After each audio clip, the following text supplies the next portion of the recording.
Presiden Joko Widodo kembali menggalang kekuatan politik dengan memanggil pimpinan parpol yang tak lolos ke Senayan.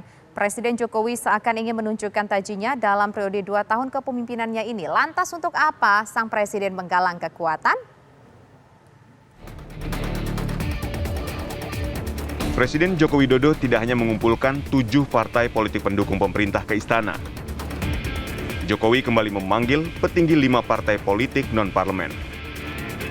Dalam pertemuan tersebut hadir pimpinan partai koalisi dari Partai Bulan Bintang atau PBB, Partai Solidaritas Indonesia PSI, Partai Hanura, Partai Perindo, dan PKPI.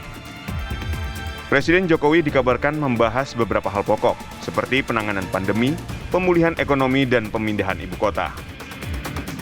Menurut pengamat politik M. Kodari, hal ini berkaitan dengan menuju 2 tahun masa jabatan Jokowi Ma'ruf Amin. Selain itu, ada kemungkinan juga berkaitan dengan rencana reshuffle kabinet. Saya kira maksud dan tujuannya kemungkinan terkait dengan menuju ulang tahun yang kedua pemerintahan Pak Jokowi dan Amin ya. Artinya memasuki tahun yang ketiga, Pak Jokowi membutuhkan dukungan politik dari partai, baik yang punya kursi di parlemen maupun yang tidak punya kursi di parlemen. Yang kedua, bukan mustahil sebetulnya ini adalah pengantar atau jalan menuju adanya reshuffle kabinet ya, reshuffle kabinet. Karena apa? Karena dalam pertemuan tersebut yang paling menarik adalah kehadiran PAN sebagai anggota baru koalisi. 1 pekan sebelumnya, Presiden Jokowi bertemu dengan 7 pasang ketua umum dan sekjen parpol pendukungnya. Para pimpinan partai memberikan apresiasi kepada Presiden Jokowi dalam menangani pandemi. Lantas, apa yang membuat Presiden Jokowi mengumpulkan kekuatan politik non-parlemen? Tim TV One mengabarkan.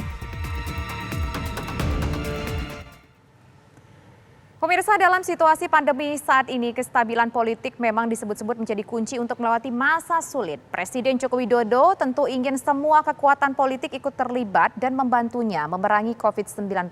Tapi haruskah elit politik terjebak dalam irama sanjungan? Sementara tidak sedikit koreksi kebijakan yang harus disampaikan kepada Presiden. Kita langsung akan berbincang pemirsa dengan narasumber yang saat ini sudah terhubung bersama kami. Ada pakar politik Mas Jayadi Hanan. Tapi sebelum itu juga perlu kami sampaikan pemirsa, sampai saat ini kami masih terus berupaya untuk menghubungi satu lagi narasumber kami, yaitu ketua parpol ataupun petinggi parpol non-parlemen yang kemarin juga diundang oleh Presiden Joko Widodo untuk datang ke istana dan berbincang bersama dengan Presiden. Nah, pertama saya ingin ke Mas Jayadi terlebih dahulu sambil menunggu narasumber kita yang lainnya. Mas Jayadi, kalau menurut Anda apa yang bisa kita potret dari sini? Presiden mengundang partai koalisi pendukung, 7 partai, kemudian sekarang kemarin Presiden mengundang sejumlah partai yang tidak masuk ke dalam parlemen. Apa yang ingin disampaikan, pesan yang bisa kita capture dari sini? Ya, Presiden kan sedang, atau Pak Jokowi sedang melakukan konsolidasi koalisinya kan. Konsolidasi itu 2. 1, menambah anggota baru yaitu PAN. Yang kedua, menguatkan soliditas supaya solid ya. Nah, salah satu yang harus dijelaskan itu tidak pecah adalah masuknya anggota baru yaitu PAN itu tidak akan membuat partai-partai lain, baik yang di parlemen maupun yang non-parlemen, posisinya tidak terganggu. Misalnya kalau PAN akan diberi kursi menteri misalnya ya, maka itu tidak akan mengganggu misalnya jatah atau kuota yang sudah diberikan kepada partai-partai lain. Gitu. Nah, karena Presiden sudah bertemu dan menjelaskan soal itu kepada partai-partai, istilah di partai-partai parlemen yang 7 partai itu, kan tidak masuk akal atau agak aneh kalau Presiden juga tidak menjelaskannya, melakukan konsolidasi kepada partai-partai yang juga pendukung Presiden walaupun tidak berada di parlemen. Kan masing-masing punya peran supaya tujuan konsolidasi itu yaitu soliditas koalisi dan penambahan kekuatan dengan adanya PAN itu bisa tercapai.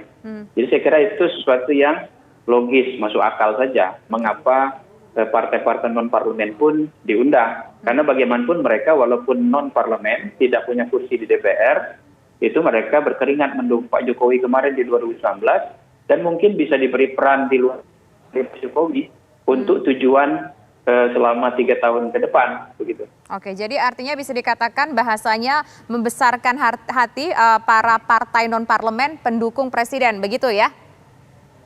Ya, karena kalau ada yang kecewa kan nanti tuan konsolidasi. Baik, tampaknya ada gangguan komunikasi dengan baik. Mas Jayadi Hanan, kita nanti akan kembali berbincang. Ada sedikit gangguan komunikasi dengan suara Anda dan pemirsa, kami kembali sesaat lagi.